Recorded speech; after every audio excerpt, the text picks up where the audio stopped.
Hello students, कैसे हैं आप लोग।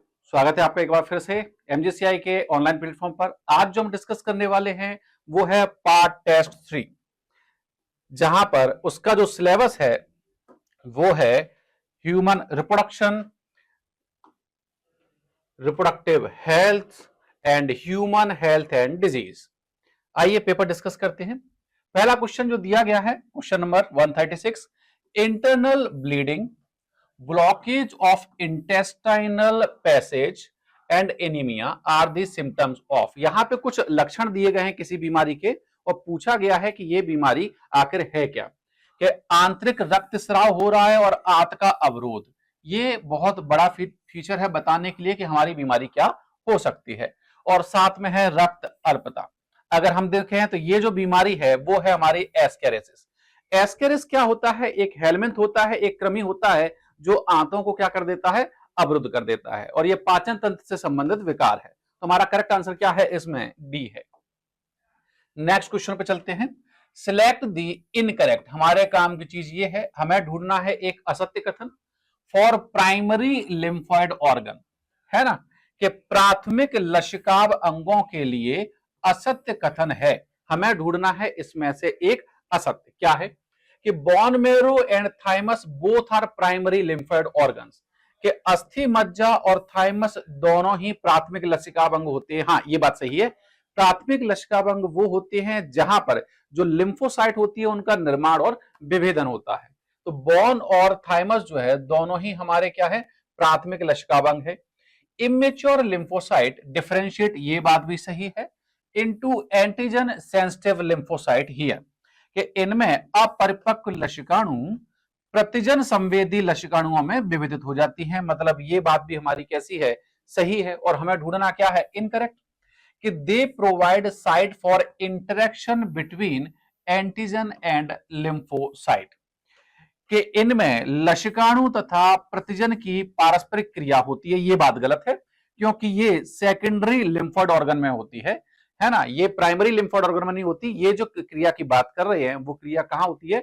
सेकेंडरी लिम्फोइड ऑर्गन में होती है। मतलब हमारा करेक्ट आंसर इसमें क्या है? सी है, क्योंकि यही हमारा क्या है? गलत है। नेक्स्ट क्वेश्चन पे चलते हैं। नेक्स्ट में दिया गया है identify the correct statement about humans, कि मानव के संबंध में सही कथन की पहचान करें। हमें ढूंढना है इसमें से क्या? Right statement, true statement. पहला, the testis are situated inside the abdominal cavity, ये बात गलत है। एनसीईआरटी ने लिखा है कि मानव में जो वृषण होते हैं वो उदर गुहा के बाहर स्थित होते हैं, कि वृषण उदर गुहा के अंदर, ये बात गलत है।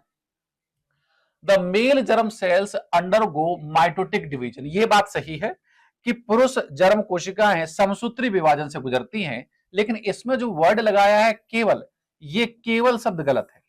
अगर हम स्पर्मेटोजेनेसिस की बात करते हैं या oogenesis की बात करते हैं तो उन्हें 3 फेज में बांटा गया है: मल्टीप्लीकेशन फेज, ग्रोथ फेज और मैचुरेशन फेज। और मल्टीप्लीकेशन फेज में होता है समसूत्री विभाजन, जबकि मैचुरेशन फेज में होता है अर्धसूत्री विभाजन। मतलब देखा जाए तो उनमें समसूत्री और अर्धसूत्री दोनों विभाजन होते हैं। तो ये ओनली शब्द इसको क्या कर देता है? गलत कर देता है। Next, the interstitial space of seminiferous tubule contains Leydig cell which secrete testosterone, कि अगर आप इसमें देखें कि सेमनीफेरस ट्यूब्यूल के अंतराली स्थान में, ये बात सही है।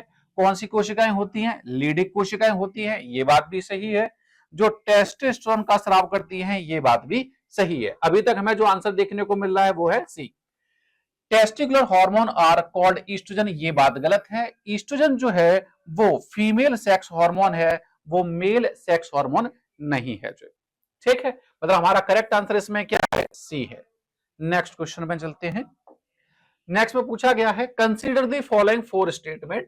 यहां पर 4 कथन दिए गए, ए बी सी डी, के निम्नलिखित 4 कथनों पर विचार कीजिए और केवल सभी सही कथनों, यहां पर आप देखें select the option which include all the correct. हमें ढूंढना है इसमें से सही। कि in mammals eggs are fertilise in uterus, ये बात गलत है। कि स्तनधारी में अंडे का निषेचन गर्भाशय में होता है, जी नहीं, अंडे का निषेचन अंडवाहिनी या फैलोपियन ट्यूब में होता है। मतलब ये वाली बात हमारी कैसी हो जाएगी? गलत हो जाएगी।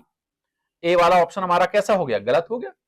The centriole of sperm after entering into egg induce the egg to undergo cleavage. कि शुक्राणु का तारक काय जो सेंट्रियोल होता है, जब वो अंडाणु में पहुंचता है तो पहुंचकर निषेचित अंड को विदलन हेतु प्रेरित करता है। ये बात कैसी है? सही है ना? कि सेंट्रियोल जो है, जो स्पर्म का सेंट्रियोल होता है वही डिवाइड होकर के दो पोल पर जाता है और जो जायगोट होता है उसमें क्लीवेज को प्रेरित करता है। सी ऑप्शन में देखते हैं, oocyte complete it's second maturation division on coming in contact with sperm. कि शुक्राणु से संपर्क में आने पर ऊसाइट का द्वितीय परिपक्वन विभाजन पूर्ण होता है। ये बात सही है। आप जानते हैं कि द्वितीय परिपक्वन विभाजन जो है मेटाफेज स्टेज में रुका हुआ रहता है, वो तभी पूरा होता है जब शुक्राणु आकर के उसे टच करता है। मतलब हमारा सी वाला भी कैसा है? सही है। डी में देखते हैं, the paternal and maternal characters are transmitted to the offspring through the process of fertilisation. कि यहां पर आप देखें कि जो निषेचन क्रिया द्वारा ही पैतृक और मात्रक लक्षण जो है वो नई संतति में पहुंचते हैं। ये बात भी कैसी है? सही है। मतलब हमारा बी सही है, सी सही है और डी सही है। तो करेक्ट आंसर हमारा क्या हो जाएगा? सी। नेक्स्ट क्वेश्चन में चलते हैं। नेक्स्ट में क्या दिया गया है? The function of male sex accessory duct and glands are maintained by. मतलब यहां पर जो बात चल रही है वो चल रही है मेल की। कि पुरुष की बात करें तो वहां पर ये जितने भी सेकेंडरी सेक्सुअल कैरेक्टर्स होते हैं वो किसकी वजह से होते हैं? एंड्रोजन। जिसका एक उदाहरण क्या है? टेस्टोस्टेरोन। आंसर हमारा क्या आ जाएगा? बी आ जाएगा। नेक्स्ट क्वेश्चन में देखते हैं। यहां पर ऐसा रीजन दिया गया है कि ऑक्सीटोसिन हेल्प इन पार्चुरेशन। कि ऑक्सीटोसिन जो है प्रसव में सहायता करता है। ये बात हमारी कैसी है? सही है। मतलब हमारा कथन कैसा है? सही है। The process of delivery of foetus is called parturition. कि गर्भ के बाहर निकलने की क्रिया को प्रसव कहते हैं। ये बात भी सही है, लेकिन ये स्पष्टीकरण नहीं है कि ऑक्सीटोसिन हेल्प करता है पार्चुरेशन में। कैसे? तो हम बोलेंगे कि ये यूट्रस की मायोमीडियम लेयर में क्या करवाता है? संकुचन करवाता है। मतलब ये उसका स्पष्टीकरण नहीं है। मतलब हमारा करेक्ट आंसर हो जाएगा क्या? कि both assertion and reason are correct and the reason is correct explanation. जी नहीं, both assertion and reason are correct but reason is not a correct explanation of assertion। कि कथन एवं कारण दोनों सत्य हैं, लेकिन कारण कथन का सही स्पष्टीकरण नहीं है। नेक्स्ट क्वेश्चन में देखते हैं। Read the following statement carefully and answer the questions given below. यहां पर कुछ स्टेटमेंट दिए गए हैं और उन्हें पूछा गया how many of above statement are correct. के उपरोक्त में से कितने कथन जो हैं वो सत्य हैं, हमें सही ढूंढना है। पहला, cyclic changes occurs in endometrium during menstrual cycle. के मासिक चक्र के दौरान एंडोमेट्रियम में चक्रीय परिवर्तन होते हैं, ऐसा एनसीईआरटी में लिखा हुआ है। मतलब ये बात हमारी कैसी है? सही है। दूसरा, external thin membrane of uterus is perimetrium. कि गर्भाशय की बाहरी पतली परत क्या कहलाती है? पेरीमेट्रियम कहलाती है। ये बात भी सही है कि तीन परतें दिए गए, बाहर वाली पेरीमेट्रियम, बीच वाली मायोमेट्रियम और अंदर वाली क्या है? एंडोमेट्रियम। तीसरे में कहा गया है strong uterine contraction occurs in myometrium at the time of parturition. के प्रसव के दौरान मायोमेट्रियम में तीव्र गर्भाशयी संकुचन होते हैं। ये बात भी कैसी है? सही है। चौथे में दिया गया है the uterus opens into narrow cervix through vagina. ये बात गलत है। वहां पर एक्चुअली में क्या है जो उन्होंने लिखा है कि गर्भाशय योनि द्वारा सक्रिय ग्रीवा में खुलती है। वहां पे है गर्भाशय सक्रिय ग्रीवा द्वारा योनि में खुलती है। तो आगे पीछे कर दिया है। मतलब ये बात हमारी कैसी हो जाती है? गलत हो जाती है। तो अब इन्होंने पूछा है कि सही क्या है, तो ए, बी और सी हमारे क्या है? सही है। मतलब हमारा करेक्ट आंसर इसमें क्या है? बी है। नेक्स्ट क्वेश्चन में देखते हैं कि parturition is induced by a complex neuro endocrine mechanism. कि प्रसव एक जटिल तंत्र का अंतःस्रावी क्रिया से प्रेरित होती है, ऐसा एनसीईआरटी में लिखा हुआ है। अब वहां पर उन्होंने पूछा है कि जिसमें निम्न हार्मोन होते हैं, जो मेन हार्मोन जो है वो है इसमें ऑक्सीटोसिन। जहां भी ऑक्सीटोसिन दिखेगा वही हमारा क्या होगा? Correct answer. पहले में दिया गया है एससीजी, ये प्रेगनेंसी में चाहिए, एचपीएल ईस्ट्रोजन और प्रोजेस्टेरोन। रिलैक्सन है, प्रोलैक्टिन है, प्रोजेस्टेरोन है, ऑक्सीटोसिन। जी हाँ, यहां पे दिया है क्या? ऑक्सीटोसिन, जो किसी दूसरे ऑप्शन में नहीं दिया गया है। तो हमारा करेक्ट आंसर इसमें क्या हो जाएगा? सी हो जाएगा। नेक्स्ट क्वेश्चन में चलते हैं। नेक्स्ट में दिया गया है एसर्शन और रीजन कि cancer cell show a property of contact inhibition. देखिए एनसीईआरटी में लिखा हुआ है कि एक कोशिका का दूसरी कोशिका के साथ स्पर्श उसके अनियंत्रित विभाजन को रोकता है, और बाद में लिखा है कि लगता है कि कैंसर कोशिकाओं का यह गुण समाप्त हो गया है। जबकि यहां पर उन्होंने क्या लिखा है कि कैंसर कोशिकाएं सस्पर्श संदमन का गुण दर्शाती हैं। मतलब ये बात हमारी कैसी हो जाती है, गलत हो जाती है। कथन हमारा कैसा हो जाता है, गलत। रीजन पे चलते हैं। Cancer cells just continue to divide, giving rise to a masses of cells called tumors. कि कैंसर कोशिकाएं विभाजित होना जारी रखती हैं और कोशिकाओं का समूह बना देती हैं, जिसे अर्बुद या ट्यूमर कहते हैं। ये बात कैसी है, सही है। मतलब हमारा करेक्ट आंसर क्या होगा कि जहां पर असर्शन कैसा है, गलत है, और रीजन कैसा है, सही है। जो हमें देखने को मिल रहा है A is not correct but R is correct. तो करेक्ट आंसर हमारा क्या है, सी है कि ए असत्य है जबकि आर कैसा है, सत्य है। नेक्स्ट क्वेश्चन में देखते हैं, which one of the following statement about morula in human is correct. हमें दो चीजें ढूंढनी है, एक ढूंढना है करेक्ट और दूसरा किसके लिए ढूंढना है, मोरूला के लिए ढूंढना है। कि it has almost equal quantity of cytoplasm, कि इसमें लगभग उतनी ही मात्रा में क्या है, कोशिका द्रव्य है जितना कि एक अविदलित युग्मनज में होता है। देखिए होता क्या है कि जब जायगोट होता है और जायगोट के बाद जब उसमें डिवीजन होता है और डिवीजन से एक से दो सेल बन जाती हैं उसके अंदर, तो क्लीवेज की खासियत यह होती है कि ओवरऑल जायगोट जो होता है उसका आकार कैसा होता है, कांस्टेंट। अगर ये एक कोशिका है तो इसमें भी उतना ही कोशिका द्रव्य है जितना इन दो कोशिकाओं को मिलाकर है। क्यों, क्योंकि ओवरऑल जायगोट का आकार कैसा है, कांस्टेंट है। लेकिन क्रोमोसोम का नंबर क्या होगा कि अगर इसमें देखें तो यहां पर एक सेल के अंदर क्रोमोसोम है, यहां पर दो सेल के अंदर क्रोमोसोम है, तो डीएनए की मात्रा क्या हो जाएगी, बढ़ जाएगी। लेकिन कोशिका द्रव्य कितना रहेगा, उतना का उतना ही रहेगा। It has almost equal quantity of cytoplasm, ये बात सही है, as an uncleavage zygote but much more DNA, कि इसमें लगभग उतनी ही मात्रा में कोशिका द्रव्य होता है, ये बात सही है, जितना कि एक अविदलित युग्मनज में होती है, परंतु डीएनए कैसा होगा, अधिक होगा। तो हमारा करेक्ट आंसर इसमें क्या है, ए है। नेक्स्ट क्वेश्चन में चलते हैं, नेचुरल कैनाबिनॉइड्स ऑब्टेन्ड फ्रॉम, ये कहां से मिलता है, इन्फ्लोरेसेंस से। एनसीईआरटी का सीधा सीधा क्वेश्चन दिया हुआ है, कहां से मिलता है, ये इन्फ्लोरेसेंस से। नेक्स्ट देखते हैं, given below are pairs of pathogens disease caused by them and their classification, which of these are incorrectly matched। हमें ढूंढना है इसमें से जो गलत मिलाया गया है, ठीक है। पहला दिया गया है निमोनिया, ये बात सही है। हीमोफिलस इन्फ्लुएंजा से होती है, ये बात भी सही है। क्या ये एक बैक्टीरिया है, जी हाँ, ये बात भी सही है। दूसरा दिया है टाइफॉइड, टाइफॉइड का जो एजेंट है वो है साल्मोनेला टाइफी, ये बात सही है, और ये एक बैक्टीरिया है, ये बात भी सही है। तीसरा दिया गया है फाइलेरियासिस, फाइलेरियासिस जो होता है वो होता है बुचेरेरिया वेनिक्राफ्टी या बुचेरेरिया मलाई से। यहां पर जो है ये दिया है गलत, ठीक है। मतलब हमारा गलत कौन सा है, सी है, और यही हमारा क्या है, करेक्ट आंसर है। नेक्स्ट क्वेश्चन में देखते हैं, नेक्स्ट में लिखा गया है match the column related with disease and pathogens, रोगों और रोग कारकों से संबंधित स्तंभों का मिलान कीजिए। यहां पर उन्होंने दिया है निमोनिया, कॉमन कोल्ड, फाइलेरियासिस और रिंगवॉर्म। यहां पर दिया है उन्होंने राइनोवायरस, राइनोवायरस से क्या हो जाएगा, कॉमन कोल्ड, मतलब ये हो गया हमारा क्या, पी। दूसरा दी हीमोफिलस इन्फ्लुएंजा, हीमोफिलस इन्फ्लुएंजा से होता है निमोनिया, ये हो गया हमारा क्यू। माइक्रोस्पोरम, माइक्रोस्पोरम से होता है रिंगवॉर्म, मतलब ये हो गया हमारा आर, और ये हो गया हमारा एस। मतलब हमारा करेक्ट सीक्वेंस रहता है क्यू पी एस आर। जो हमें देखने को मिल रहा है पी क्यू जी नहीं, आर पी जी नहीं, क्यू पी एस आर, मतलब हमारा करेक्ट आंसर इसमें क्या है, बी है।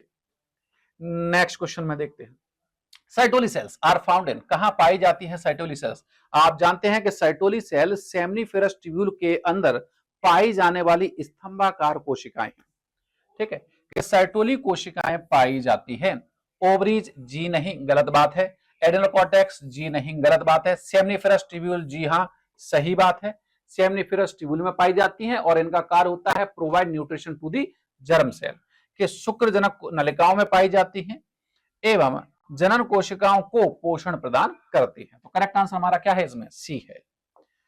नेक्स्ट क्वेश्चन में देखते हैं एसर्शन और रीजन कि placenta also act as an endocrine gland कि अपरा एक अंतःस्रावी ग्रंथि की तरह भी कार्य करती है। ये बात सही है और हम जानते हैं कि अंतःस्रावी ग्रंथियों का कार्य क्या होता है?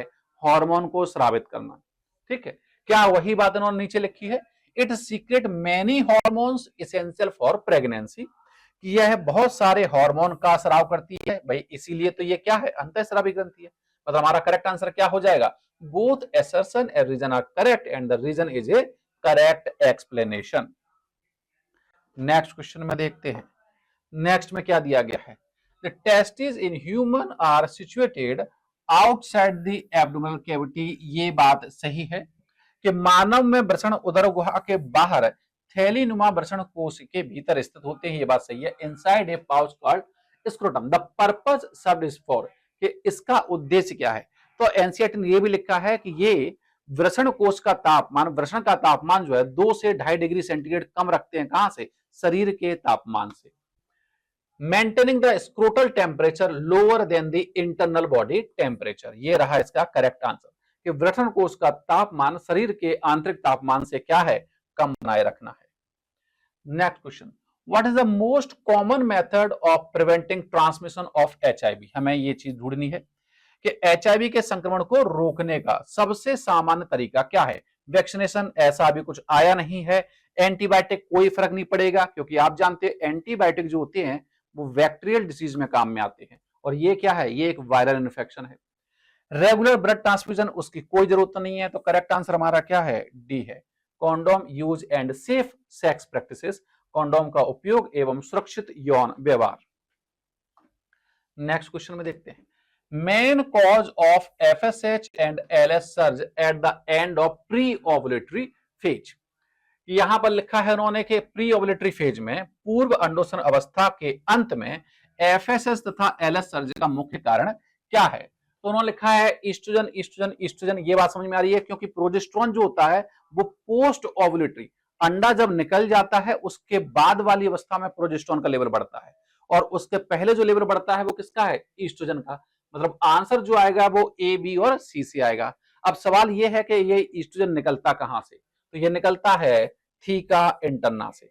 थीका इंटरना से स्रावित किसके द्वारा? ईस्ट्रोजन के द्वारा। नेक्स्ट क्वेश्चन पे चलते हैं। नेक्स्ट क्वेश्चन में क्या दिया गया है देखते हैं कि which provide micro organism for the development and maturation of B lymphocyte कि कौन बी लक्षणाणुओं के परिवर्धन और परिपक्वन के लिए सूक्ष्म पर्यावरण मुहैया करवाता है। देखिए, दो प्रकार की लिम्फोसाइट हमारे पास दी गई हैं, एक है बी लिम्फोसाइट और एक है टी लिम्फोसाइट। जब हम दोनों के निर्माण की बात करते हैं तो दोनों का निर्माण जो होता है वो होता है अस्थि मज्जा में, लेकिन जब परिपक्वन और विभेदन की बात करते हैं तो बी लिम्फोसाइट का परिपक्वन और विभेदन दोनों ही कहां होते हैं? अस्थि मज्जा में। लेकिन टी लिम्फोसाइट का जो परिपक्वन और विभेदन होता है वो होता है थाइमस में। यहां पूछा किसका गया है? यहां पूछा गया है बी लिम्फोसाइट का। मतलब इसका आंसर जो होगा वो होगा अस्थि मज्जा, क्योंकि इसका निर्माण और परिपक्वन दोनों ही कहां होता है? अस्थि मज्जा में होता है। Next, which is not a suitable method for population control कि निम्न में से कौन सा एक जनसंख्या नियंत्रण का सही तरीका नहीं है? एनसीईआरटी ने लिखा है एमटीपी कि एमटीपी यद्यपि जो है टोटल जितनी प्रेगनेंसी होती है उनमें से 1/5 जो होती है वो क्या होती है? एमटीपी। लेकिन फिर भी ये जनसंख्या नियंत्रण का मुख्य तरीका नहीं है। तो हमारा करेक्ट आंसर क्या है इसमें? एमटीपी है। नेक्स्ट, यहां पर एक डायग्राम दिया गया है। अगर आप इस डायग्राम को गौर से देखें तो क्या क्या चीजें हमें दिख रही? देखिए, जो 4 लिखा है वो कहीं ना कहीं हमारा क्या है? फिम्बरी है। और जो 3rd है वो हमारा क्या है? इनफंडिबुलम है।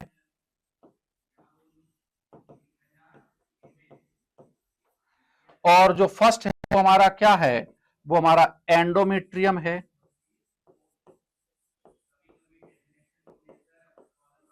और जो 2nd है वो हमारा क्या है? पेरीमेट्रियम है। जो 5 है ये हमारा क्या है? सर्विक्स है। और जो 6 है हमारा वो क्या है? वो हमारा वेजाइना है। ठीक है, अब इन्होंने पूछा क्या है कि 1 से 4 के कौन सा 3 भागों के समूह को ठीक से पहचाना गया है कि सेकंड एंडोमेट्रियम है, तो सेकंड कहां है, एंडोमेट्रियम है, जी नहीं है, तो ये गलत हो जाता है।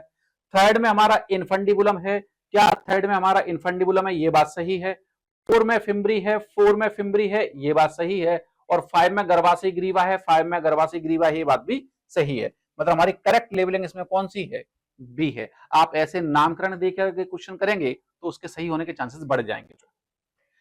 Next question, which statement is correct, हमारे काम की चीज ये निकल के आई रिगार्डिंग फीमेल एक्सटर्नल जेनाइटेलिया कि कौन सा कथन मादा के बाह्य जननांग के संदर्भ में सही है। पहला, mons pubis is a cushion of fatty tissues, ऐसा एनसीईआरटी ने लिखा है, covered by skin and pubic hairs, कि जघन सेल वसामय ऊतकों का बना है, ये बात सही है, से बनी होती है, जो त्वचा व जघन बालों से ढकी रहती है, ये बात भी एनसीईआरटी ने लिखी है। कि clitoris lies at the upper junction of labia minora, ये बात सही है कि भगसेप लघु बगोष्ठ के ऊपरी मिलन बिंदु पर स्थित होती है, ये बात सही है। लेकिन बाद में जो उन्होंने लिखा है कि बिलो दी यूरेथ्रल ओपनिंग, ये बात गलत है।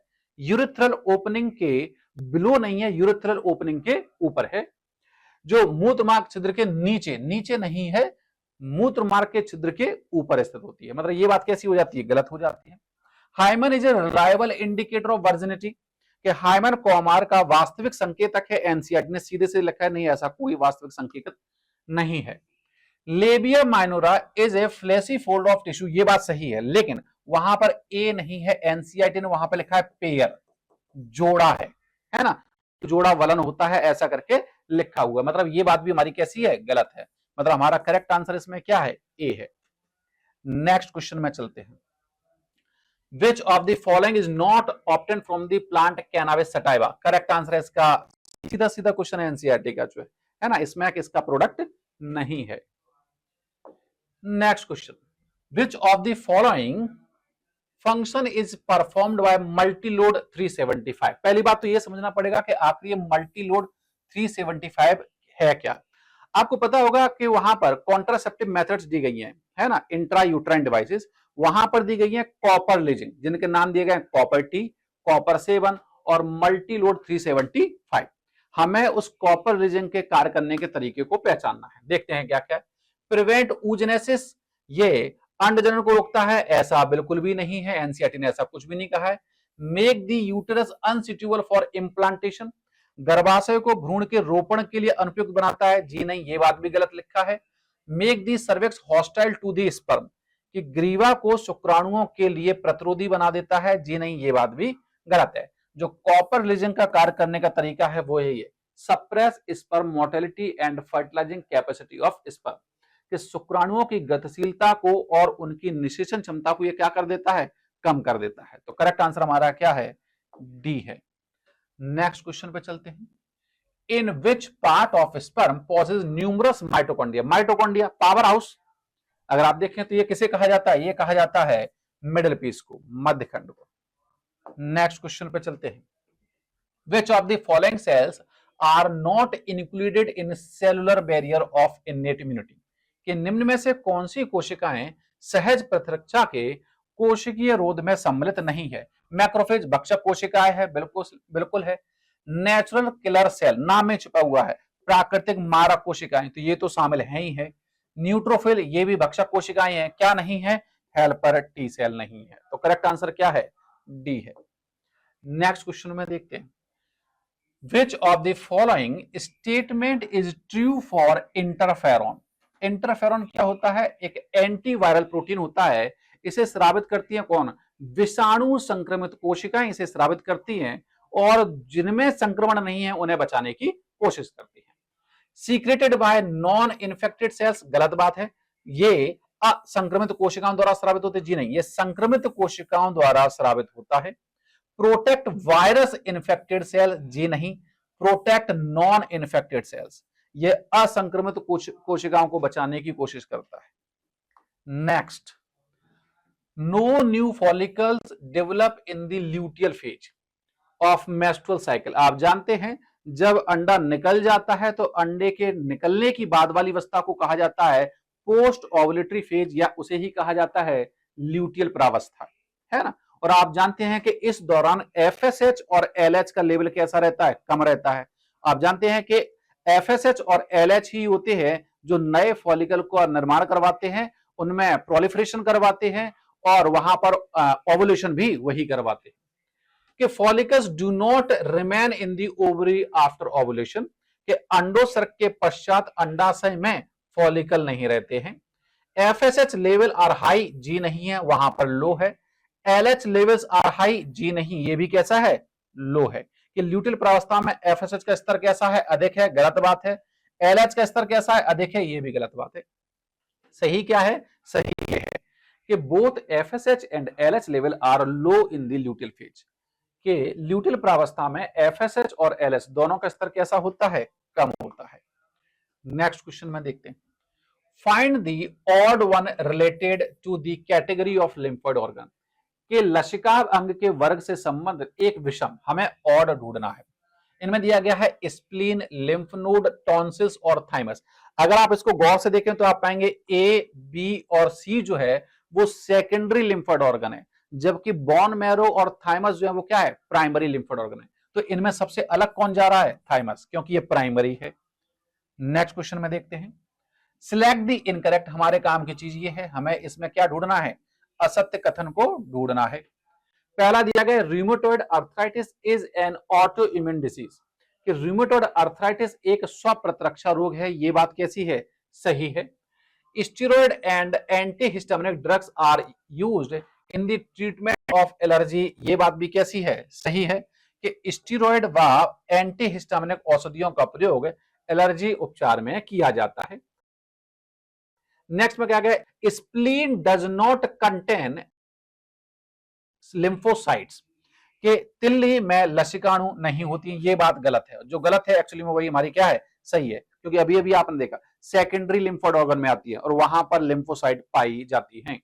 नेक्स्ट क्वेश्चन में देखते हैं, which of the following statement incorrect, फिर से वही चीज आ गई, हमें ढूंढना क्या है, एक असत्य, किसके संदर्भ में, oogenesis, कि निम्न में से कौन सा कथन अंड जनन के बारे में कैसा है, गलत है। पहला, it is initiated during the embryonic development of female, ये बात सही है कि यह स्त्रियों में भ्रूणीय परिवर्धन के दौरान ही शुरू हो जाता है, इंट्रा यूट्राइन लाइफ के अंदर ही। No more oogonia are formed and added after birth, के जन्म के बाद कोई भी ऊगोनिया का निर्माण और जुड़ाव नहीं होता है, ये बात एकदम सही है। It is results in the formation of 4 haploid gamete, जी नहीं। अगर आप देखें, अगर हमारे पास एक प्राइमरी ऊसाइट है तो उससे क्या बनता है, एक सेकेंडरी ऊसाइट बनता है और एक पोलर बॉडी बनती है। और जब सेकेंडरी ऊसाइट में फिर से डिवीजन होता है तो एक फिर से पोलर बॉडी बनती है और हमारा क्या बनता है, जायगोट। मतलब एक प्राइमरी से सिर्फ कितना मिल रहा है, एक एग मिल रहा है, 4 हैप्लॉइड सेल्स वहां पर देखने को नहीं मिलते हैं। मतलब हमारा करेक्ट आंसर क्या है, सी, क्योंकि यही क्या है, गलत है। नेक्स्ट पॉइंट पे देखते हैं, नेक्स्ट क्वेश्चन में क्या दिया गया है, एक्टिव इम्यूनिटी इज स्लो, ये बात सही है, and takes time to give its full effective response, के कथन एक में दिया गया सक्रिय प्रतिरक्षा कैसी होती है, धीमी होती है और अपनी पूरी प्रभावशाली अनुक्रिया प्रदर्शित करने में क्या लेती है, समय लेती है, ये बात कैसी है, सही है। The yellowish fluid colostrum secreted by mother during initial days of lactation has abundant of antibodies, antibodies तो सही है लेकिन वो IgG नहीं है, वो IgA है। कि दुग्ध श्रावण के प्रारंभिक दिनों के दौरान मां द्वारा श्रावित पीले से तरल में IgG नहीं पाई जाती है, क्या पाई जाती है, IgA पाई जाती है, IgG वहां पर नहीं है ना। तो हमारा करेक्ट आंसर क्या हो जाएगा कि हमारा पहला स्टेटमेंट जो है वो करेक्ट है और दूसरा स्टेटमेंट कैसा है, गलत है। ओनली स्टेटमेंट 1 इज करेक्ट, तो करेक्ट आंसर हमारा क्या है, सी है। नेक्स्ट क्वेश्चन में देखते हैं, नेक्स्ट में दिया गया है एसर्शन और रीजन, फिर से कि more and more children in metro cities of India suffer from allergies and asthma, ऐसा एनसीईआरटी ने लिखा है कि भारत के मेट्रो शहरों में अधिकाधिक बच्चे एलर्जी व अस्थमा से पीड़ित हैं, ये बात सही है। क्यों है? क्योंकि उनकी इम्यूनिटी कमजोर है। Modern day lifestyle has resulted in lowering of immunity, ये रहा उसका कारण जो उन्होंने एक्सप्लेन करके दिया है। And more sensitivity to the environment, कि आधुनिक जीवन शैली के कारण रोग प्रतिरोधक क्षमता कैसी हो गई है? कम हो गई है, तथा पर्यावरण के प्रति संवेदनशीलता क्या हो गई है? बढ़ गई है। मतलब हमारा करेक्ट आंसर क्या होगा कि कथन और कारण दोनों सही है, और जो कारण है वो उसका सही स्पष्टीकरण है कि both assertion and reason are true and the reason is a correct explanation. Correct answer हमारा क्या हो जाएगा? इसमें ए हो जाएगा। नेक्स्ट क्वेश्चन में देखते हैं, which one of the following is the correct matching, हमें ढूंढना है correct of the events occurring during menstrual cycle, के प्रोलिफरेटिव फेज के निम्नलिखित में से एक में रजो चक्र के दौरान होने वाली घटनाओं को सही मिलाया गया है। पहला दिया गया प्रत्युत्क्रमण प्रवास्था, proliferative phase, rapid regeneration of myometrium, ये बात गलत है, वहां पर मायोमेट्रियम नहीं है, वहां पर एंडोमेट्रियम है। And maturation of Graafian follicle, कि मायोमेट्रियम, ये बात गलत है, ये एंडोमेट्रियम है, का तीव्र पुनरुद्भवन एवं ग्राफियन पुटक का परिपक्वन। दूसरा सीक्रेटरी फेज, सीक्रेटरी फेज आप जानते हैं पोस्ट ओवुलेटरी फेज को कहा जाता है। डेवलपमेंट ऑफ कॉर्पस ल्यूटियम, जी हां, यहां पर कॉर्पस ल्यूटियम बन चुका होता है। And increase secretion of progesterone, अभी जो देखने में हमें लग रहा है वो क्या है? बी है। स्रावी प्रवस्था के दौरान कॉर्पस ल्यूटियम का विकास और प्रोजेस्टेरोन का अधिक स्रावण। बाकी में देख लें क्या कमी है। Menstruation, break down of myometrium, फिर से वही गड़बड़ है, यहां पर मायोमेट्रियम का ब्रेकडाउन नहीं होता है, यहां पर एंडोमेट्रियम का ब्रेकडाउन होता है। कि रजोधर्म में मायोमेट्रियम नहीं टूटता है, रजोधर्म में एंडोमेट्रियम टूटता है। का भंजन और अंडाणु का निषेचन ना होना। Ovulation, LH and FSH attend peak level and sharply fall in the secretion of progesterone. देखो इन्होंने कहा है सीक्रेशन जो प्रोजेस्टेरोन का वो क्या हो रहा है? फॉल। फॉल का मतलब वो गिर रहा है, गिरने के लिए होना भी चाहिए, उसका सीक्रेशन इस दौरान पहले से ही कम होता है। अंडोत्सर्ग के पश्चात प्रोजेस्टेरोन का लेवल बढ़ता है। अगर आप उस डायग्राम को देखें जो एनसीईआरटी ने दिया हुआ है, तो ये स्टेटमेंट भी हमारा कैसा है? गलत है। तो हमारा करेक्ट आंसर क्या हो जाएगा? बी हो जाएगा। नेक्स्ट क्वेश्चन पे चलते हैं। चूज दी रॉन्ग स्टेटमेंट, हमें ये सिलेक्ट करना है, रॉन्ग ढूंढना है, लेकिन किसके रिगार्डिंग? एड्स के रिगार्डिंग। एड्स के संबंध में गलत कथन को चुनिए। It is an immunodeficiency disease, ये बात सही है कि यह एक प्रतिरक्षा न्यूनता रोग है, इसमें प्रतिरक्षा तंत्र कैसा हो जाता है? कमजोर हो जाता है, ये बात कैसी है? सही है। It is caused by retrovirus, ये बात भी सही है, और उस वायरस का नाम क्या है? HIV, ये बात भी सही है। यह पशु विषाणु जिसका नाम क्या है? HIV द्वारा होता है। HIV किल बी लिम्फोसाइट, यहां पे बात गलत हो जाती है। क्यों? क्योंकि HIV जो है वो बी लिम्फोसाइट को नहीं, हेल्पर टी सेल को डिस्ट्रॉय करता है। कि HIV बी लिम्फोसाइट, बी लसिकाणुओं को नष्ट करता है, ये बात कैसी है? गलत है। जो गलत है वही हमारा क्या है? सही है। नेक्स्ट क्वेश्चन पे चलते हैं। What happens during fertilisation in human after many sperm reach close to the ovum, कि क्या होगा कि मानव में निषेचन के दौरान क्या होता है जब कई शुक्राणु अंडाणु के बिल्कुल नजदीक पहुंच जाते हैं। कितने भी शुक्राणु अंडाणु के निकट पहुंच जाएं, लेकिन निषेचन सिर्फ और सिर्फ एक शुक्राणु के साथ होता है। यही ऑप्शन में देखना है। Secretion of acrosome help one sperm enter the cytoplasm of ovum through zona pellucida, कि एक्रोसोम का स्रावण केवल एक शुक्राणु की जोना पैसोडा द्वारा अंडाणु के कोशिका द्रव्य में प्रवेश करने में ही सहायता करता है। मतलब हमारा करेक्ट आंसर इसमें क्या है? ए है। नेक्स्ट क्वेश्चन में देखते हैं। How many of the following are secondary sex organ in male, कि निम्नलिखित में से कितने अंग नर के, एक हमें यह ढूंढना है कि द्वितीयक जनन अंग हैं। देखते हैं कौन कौन से। गर्भाशय, जी नहीं, ये मादा की बात हो रही है। एपिडिडाइमिस, हाँ ये है, ये हो गया नंबर 1। वास्ट डिफरेंस, जी हाँ ये भी हो गया, ये हो गया नंबर 2, ये हो गया नंबर 1। प्रोस्टेट, ये भी है, ये हो गया नंबर 3। फैलोपियन नलिका जो है वो हो गया फीमेल में। शुक्राशय, सेमाइनल वसाइकल, जी हाँ ये हो गया अपना नंबर 4। शिश्न, ये हो गया नंबर 5। योनि, ये नहीं है, ये मादा के केस में है। वृषण, वृषण द्वितीयक नहीं है, वृषण जो है वो प्राथमिक है। और हमारा बल्ब यूरेथ्रा ग्रंथि। ये हो गया नंबर 6। तो करेक्ट आंसर हमारा क्या है? करेक्ट आंसर हमारा है इसमें 6। Next question, the glandular tissue of each breast is divided into, NCERT ने यहां पर दिया है 15 to 20 mammary lobes. Mammary lobes containing clusters of cell, और उन्हें कहा गया है एल्वियोलाई। हमें ये फिल इन द ब्लैंक्स भरना है, कहां भरना है देख लेते हैं। एल्वियोलाई जी नहीं, पहले आएगा 15 से 20 मेमोरी ट्यूब्यूल्स जी नहीं। करेक्ट आंसर हमारा क्या है इसमें? सी 15 to 20 मेमोरी लोब्स, और यहां पे क्या आएगा? एल्वियोलाई। नेक्स्ट क्वेश्चन, सारा एक लड़की है, 19-year-old girl is concerned because her menstrual cycle has become irregular from past few months. Previously, her period arrived every 20 to 30 days, but now they are either as short 23 days or as long as 35 days. She wants to know what would be the cause of irregularity. Based on the situation, answer the question that follow.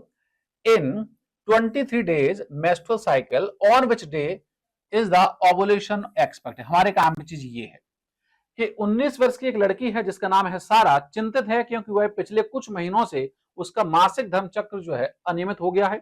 पहले उसके मासिक धर्म हर 28 से 30 दिन में आते थे, मतलब रेगुलर थे, लेकिन अब या तो 23 दिन के हो रहे हैं, मतलब कम हो रहे हैं, अथवा 35 दिन के हो रहे हैं, मतलब दिन बढ़ भी रहे हैं। वह जानना चाहती है कि अनियमितता का कारण क्या होगा। स्थिति के आधार पर निम्नलिखित प्रश्न के उत्तर दीजिए। क्या है कि 23 दिन के मासिक धर्म में अगर उन्होंने इसको कंसिडर करा तो कि 23 दिन के मासिक धर्म चक्र में किस दिन अंडोत्सर्ग होगा। देखिए, आपको क्लास में ये बताया गया था कि जो पोस्ट ओवुलेटरी टाइम होता है वो ऑलवेज फिक्स होता है, कितना? 14 डेज।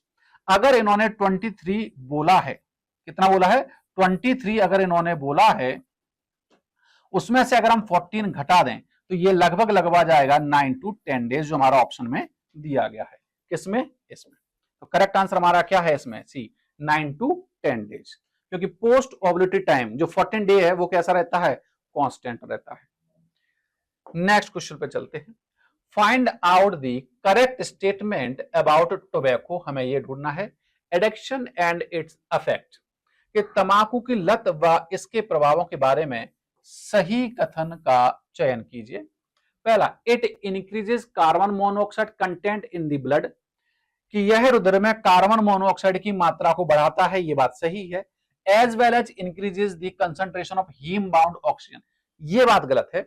यहां पर इसको इंक्रीज नहीं करता है, इसको डिक्रीज करता है। कि और हीम परिबद्ध ऑक्सीजन की सांद्रता को बढ़ाता है, जी नहीं, वहां पर इसकी सांद्रता को कम करता है। मतलब ये स्टेटमेंट कैसा है? गलत है।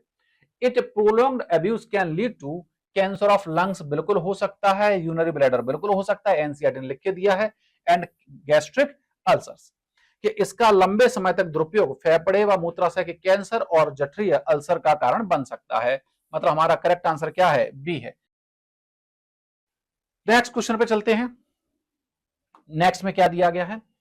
Which of the following hormones are secreted in women during only during pregnancy, कि निम्नलिखित में से कौन से हार्मोन महिलाओं में, अगर गर्भावस्था बोले तो आंसर अलग होगा, लेकिन अगर उन्होंने ये बोला है केवल, कि केवल गर्भावस्था में कौन सा निकलता है, तब देखिए रिलैक्सिन केवल गर्भावस्था का एनसीईआरटी ने दिया है, एचसीजी ये भी दिया है, एचपीएल ये भी दिया है, एसीडी ऑक्सीटोसिन नॉर्मल कंडीशन में भी निकल के आता है। तो आंसर आ जाएगा एसीडी, जो हमें देखने को मिल रहा है कहां पर? डी ऑप्शन में।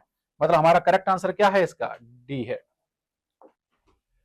नेक्स्ट क्वेश्चन में पूछा गया है एसर्शन और रीजन। यहां पे दो, एक कथन दिया गया है और एक कारण दिया गया है।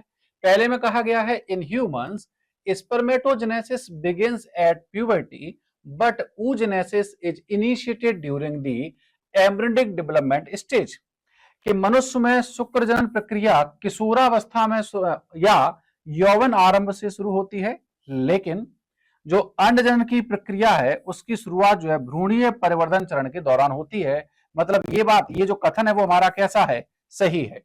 कारण में क्या लिखा गया है कि अंडजनन शुक्राणु जनन से स्पष्ट रूप से भिन्न होता है। oogenesis is markedly different from the spermatogenesis. देखिए अगर यहां पर जो दूसरे में दिया गया है उसे हम कथन माने तो उसका स्पष्टीकरण ऊपर वाली बात हो सकती है, लेकिन ऊपर वाले की बात का स्पष्टीकरण नीचे वाली बात नहीं है। मतलब हमारा जो करेक्ट आंसर होगा वो होगा क्या कि both assertion and reason are true but reason is not a correct explanation of the assertion, कि कथन एवं कारण दोनों सत्य हैं लेकिन कारण कथन का सही स्पष्टीकरण नहीं है। क्यों? क्योंकि जो नीचे वाला स्टेटमेंट दिया गया है उसका स्पष्टीकरण ऊपर वाला है, ऊपर वाले का स्पष्टीकरण नीचे वाला नहीं है। नेक्स्ट क्वेश्चन पे चलते हैं। नेक्स्ट क्वेश्चन में दिया गया है AIDS is a congenital disease, कि एड्स एक जन्मजात रोग है, ये बात गलत है। एड्स के नाम में छुपा हुआ है एक्वायर्ड, एक्वायर्ड मतलब जो जन्मजात नहीं है। HIV इज ए रेट्रोवायरस, ये बात सही है। मतलब हमारा स्टेटमेंट 1 जो है वो कैसा है, गलत है, और स्टेटमेंट 2 जो है वो कैसा है, सही है। कि both statement 1 and 2 are correct, गलत बात है। Statement 1 is correct and statement 2 is not correct, ये भी कैसा है, गलत है। Both statement 1 and 2 are not correct, ये भी गलत है। Statement 1 is not correct but statement 2 is correct, तो करेक्ट आंसर हमारा क्या है इसमें, डी है। नेक्स्ट क्वेश्चन में देखते हैं। नेक्स्ट में दिया गया है a women was experiencing headache and nausea for a few days. On visiting a doctor she was taken for some blood and urine analysis. On getting the test result, doctor found the presence of certain compound in her urine that confirmed her pregnancy. Based on the above situation, answer the following question. During which month of pregnancy are the first fetal movement typically felt by the mother? कि एक महिला को कुछ दिनों से सिरदर्द और मितली की समस्या हो रही थी। डॉक्टर के पास जाने पर उसका रक्त एवं मूत्र परीक्षण किया गया और परीक्षण के परिणाम प्राप्त होने पर डॉक्टर ने उसके मूत्र में कुछ यौगिकों की उपस्थिति पाई, जिससे उसके गर्भवती होने की पुष्टि हुई। उपरोक्त स्थिति के आधार पर निम्नलिखित प्रश्न के उत्तर दीजिए। क्या है वो, कि गर्भावस्था के किस महीने में मां को भ्रूण की पहली हलचल, ये है काम की चीज, और ये कब होता है, 5वें महीने में। एनसीईआरटी ने सीधे सीधे दिया है। मतलब इतना सारा स्टेटमेंट सिर्फ टाइम वेस्ट करने के लिए, काम की चीज सिर्फ यहां पर पूछी गई है। नेक्स्ट क्वेश्चन में चलते हैं। लास्ट क्वेश्चन क्या है हमारा, कि how many pairs is are correctly matched, कि हमें कितने समूह का सही मिलान है ये पता करना है। मलेरिया कौन फैलाता है, फीमेल एनाफ्लीज, ये बात सही है। डिप्थीरिया माइकोबैक्टीरियम डिप्थीरी, ये बात गलत है क्योंकि उसका नाम माइकोबैक्टीरियम डिप्थीरी नहीं है, कॉर्नीबैक्टीरियम डिप्थीरी है। प्लेग यार्सिनिया पेस्टिस, ये बात सही है। निमोनिया राइनोवायरस, ये बात गलत है, उसका नाम है हीमोफिलस इन्फ्लुएंजी। मतलब हमारे ए और सी क्या है, सही है, जो हमें देखने को मिल रहा है क्या, डी में। ठीक है, आज के लिए बस इतना ही। नेक्स्ट पेपर हम फिर से हाजिर होंगे एक नए टेस्ट पेपर के साथ। अगले टेस्ट के लिए आपको शुभकामनाएं। Thank you very much, thanks a lot.